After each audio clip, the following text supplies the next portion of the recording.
So today we're talking about caring for your loved one in an extended care facility, which might raise some questions for you, like, why do I have to take care of someone who's in an extended care facility? Aren't I paying them a lot of money to do that?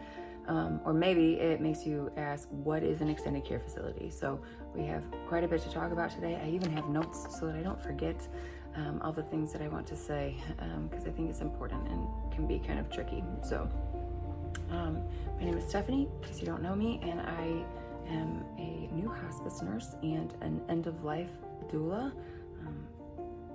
My hope here is to prepare you well to care for yourself and for your loved ones at end stages of life. So, extended care facilities. So we're going to talk about three categories. Okay, we're going to talk about what kinds of extended care facilities there are. There's lots of options.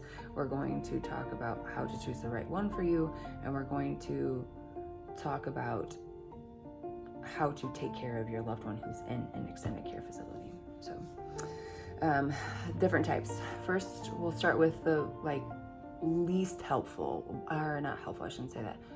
The ones that offer the least amount of help in medical issues, let's say that. So independent living. Independent living is basically for people who don't need any help with their day-to-day activities. They can take their own meds, they can do their own food, they can even get out, they could even drive and be in an independent living, take themselves to their doctor, but they choose to live in a community of people where they don't have to deal with any of the upkeep of a home. So that would be independent living. And just so you know, in the email, I do talk more in depth about each of these different categories, I guess. Then there's assisted living. Assisted living is like a step up from the independent living. A person has their own apartment, but there's staff that's there that can help with what they call activities of daily living. Okay, so your activities of daily living are eating and dressing and taking your medicines, bathing. Assisted livings can offer help with things like that. It often comes with another charge, but they offer things like that.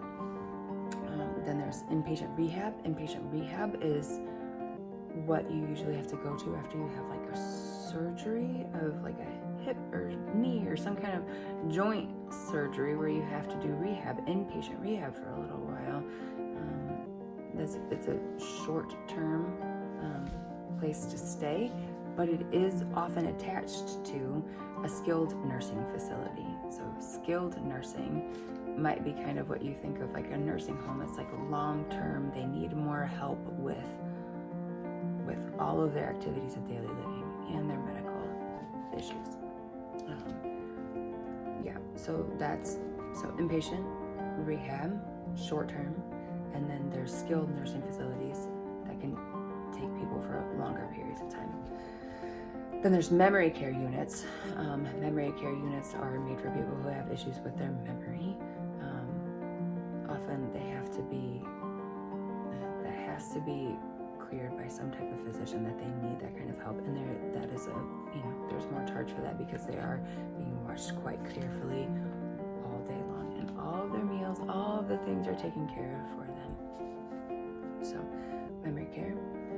And then there's LTACs. An LTAC is a long-term acute care facility. So those are basically they're kind of like ICU patients that are going to take an extended period of time to recover from an illness or from an injury. So we go from independent living, which is usually what somebody chooses to do that, or assisted living. Somebody usually chooses to go to assisted living. There's inpatient rehab, that's ordered for you. That's something your physician's you're going to need this to get back to your normal. It's a short-term thing. Skilled nursing is typically not chosen for you either, or you don't choose that. That's something that you're that's needed. And then memory care, that a lot of times isn't chosen by the person either, maybe by the caregiver, and we'll talk about that. And then the LTAC. So we go from super independent to LTACs. A lot of times those people are could be on breathing machines. So it's a wide range of extended care type facilities.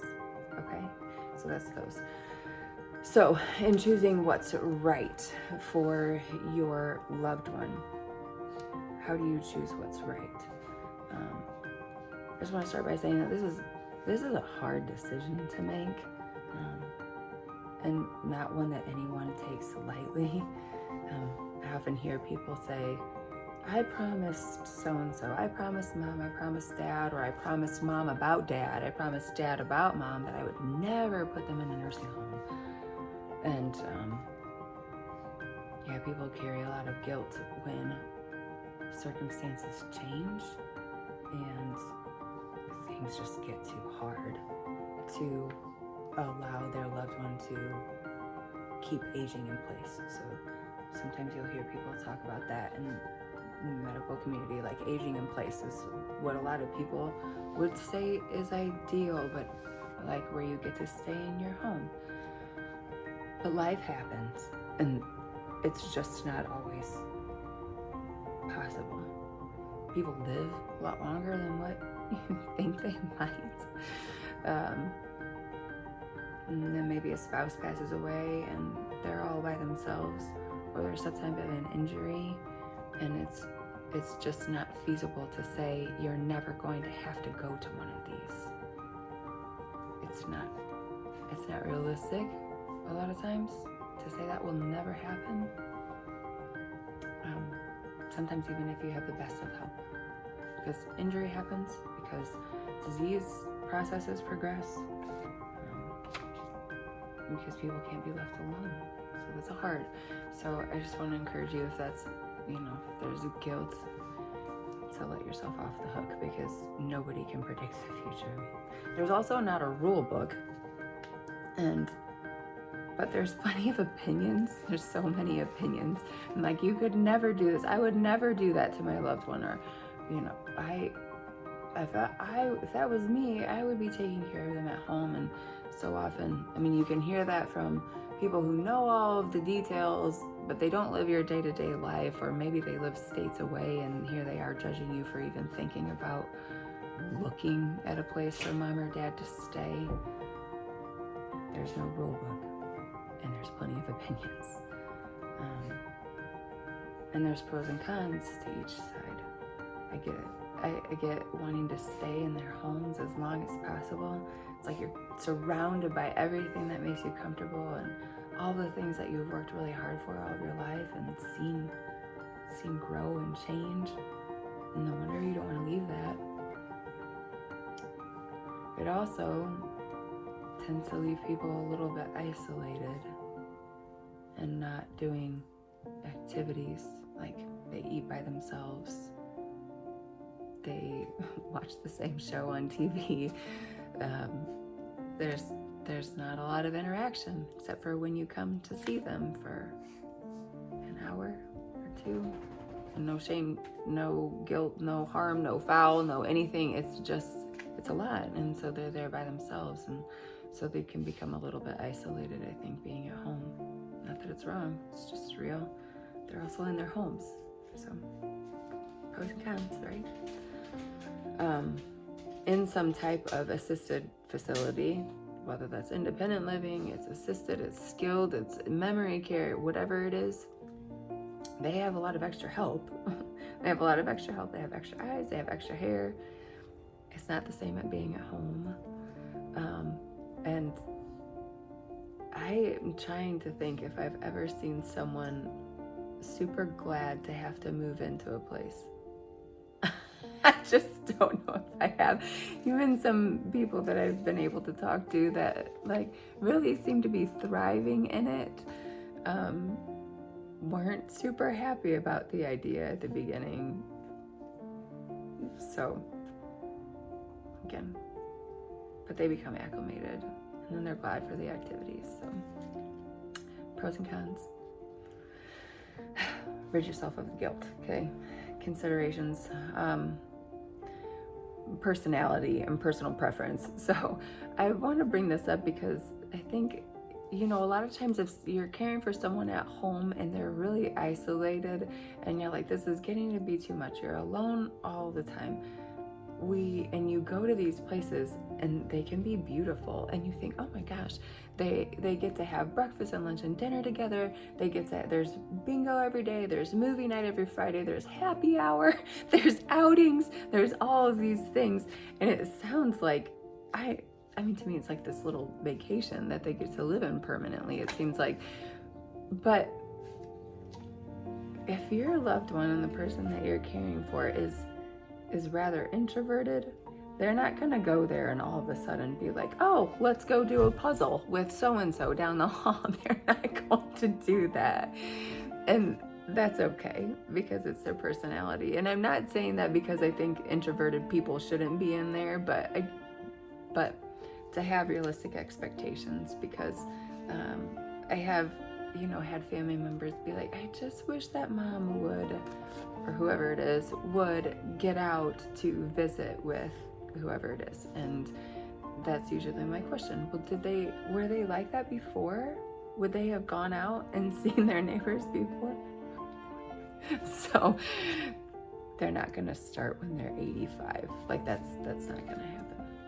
But it will encourage, not force, but it will encourage them to have some conversations.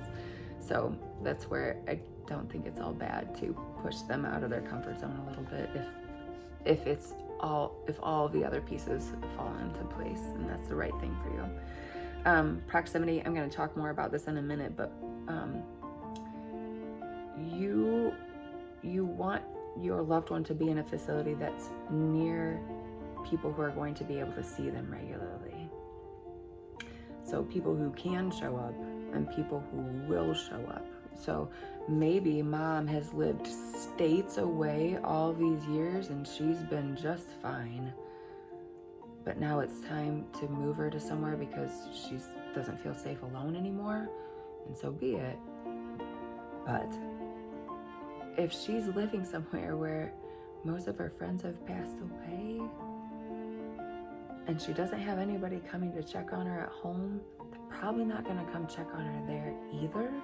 And so you want to choose somewhere that's close by, and you want to know what they're visiting, about visiting, and what this looks like. So proximity. Finances is a very real consideration, right? And independent living, assisted livings, even sometimes skilled nursing and memory care units, those are big chunks of money out of your pocket most of the time. I think that a lot of times when people think of nursing homes and with negative connotations about what they look like and what they're like, those are Medicaid facilities. So we can talk, I don't know if I talk more about this. If your loved one is needing care and finances are an issue when it comes to that, it's real. And they're not alone. Believe me, they're not alone. Medicaid can come in and help pay for that. But those are different looking facilities. You're not going to walk in and be wowed and think like, this is so beautiful. So I think most facilities have at least some sort of Medicaid bed. They're often reserved for people who've already been in those facilities and essentially run out of money and then need Medicaid. There's facilities that almost strictly take have almost all Medicaid beds. So not having money doesn't necessarily mean that those places aren't an option if that's the place where you're getting to where you need help. So it's okay. They're there. So finances. When you're thinking about going to independent assisted living memory care units, you think about like if you're getting rid of a home, like there's the fees that you hear about, monthly charges, they're going to include, all the utilities. You're not paying property taxes anymore. You're not paying anything for upkeep. All that stuff's included. So it doesn't balance it out, but it does help. It does help, and sometimes quite a bit. So it's worth considering. Time and ability. When you think about trying to care for someone in their home.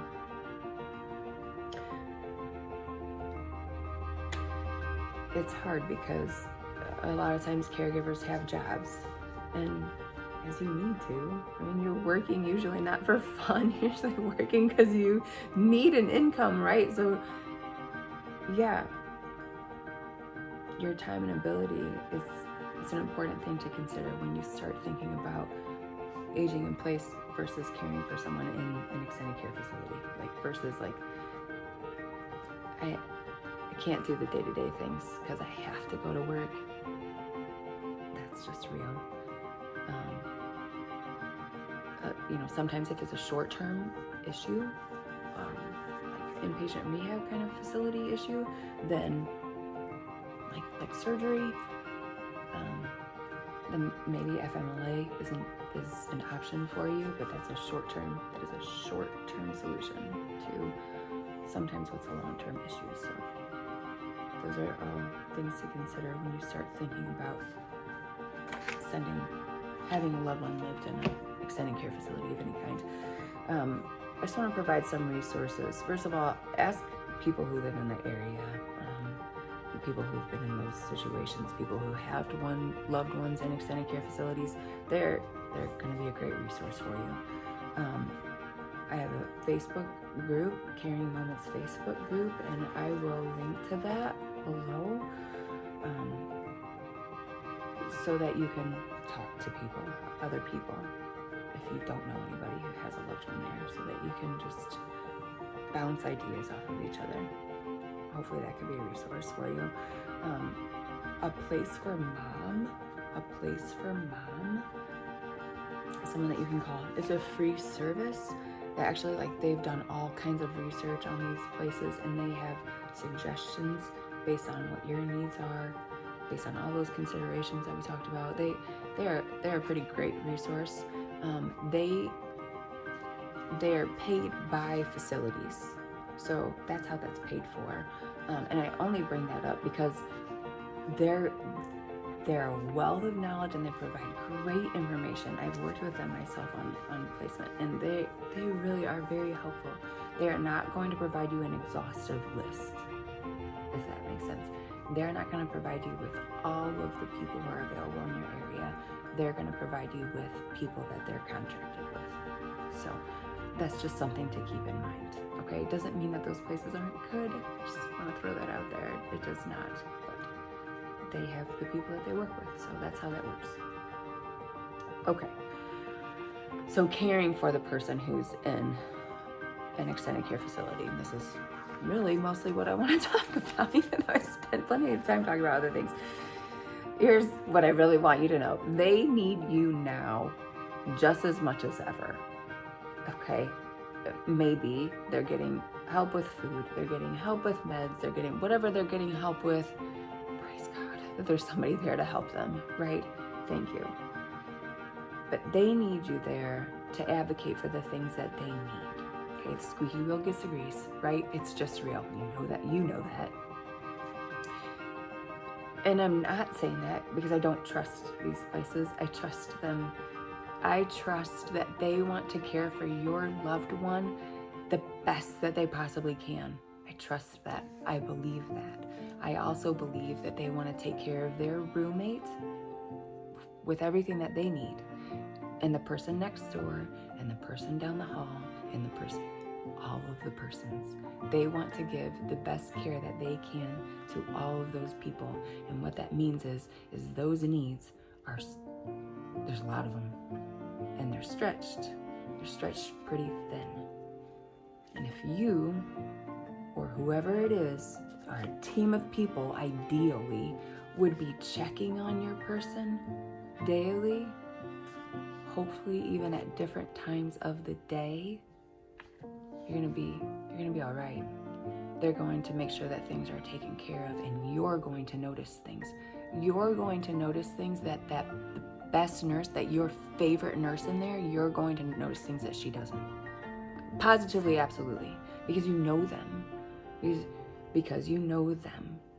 So when you see something that's not right in mom, dad, or whoever it is, auntie, you let them know this isn't right. And you keep pushing and you keep pushing. So show up every day and advocate for the things that you see. Your person needs you now to do that just as much as ever, maybe more.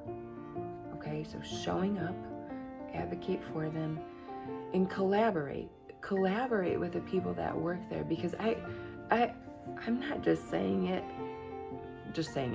that those people are there to care well for your loved one, because nobody goes into nursing or being a nursing assistant or housekeeping of a nursing home because they want to hurt people. They don't do that. They do it because they care. So they want to do this. So work with them like you're on the same team, because you really are. You're on the same team, and you want to make sure that your loved one has the best care possible. And I'll tell you this, when issues come up, because they are going to come up, because they're not you, and they're not going to care like you. They are not even your favorite. Okay? Things are going to come up, and you bring them up. And if that person doesn't want to hear about it, then you go to the next person. If that person doesn't want to, you keep going up.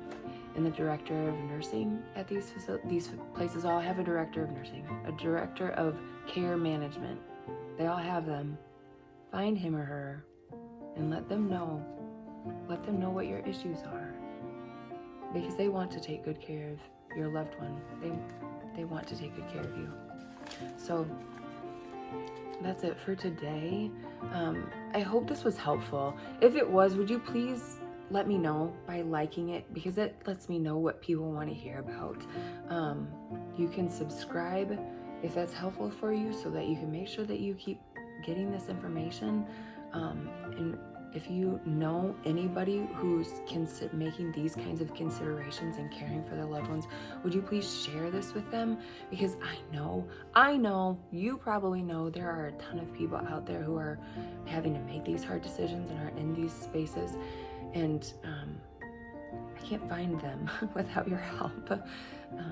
So please help me with that. If you would, it would really do me a favor, so that I can make sure that the people who need this information are getting it. So until next week's blessings to you. Take good care of yourself and your loved ones.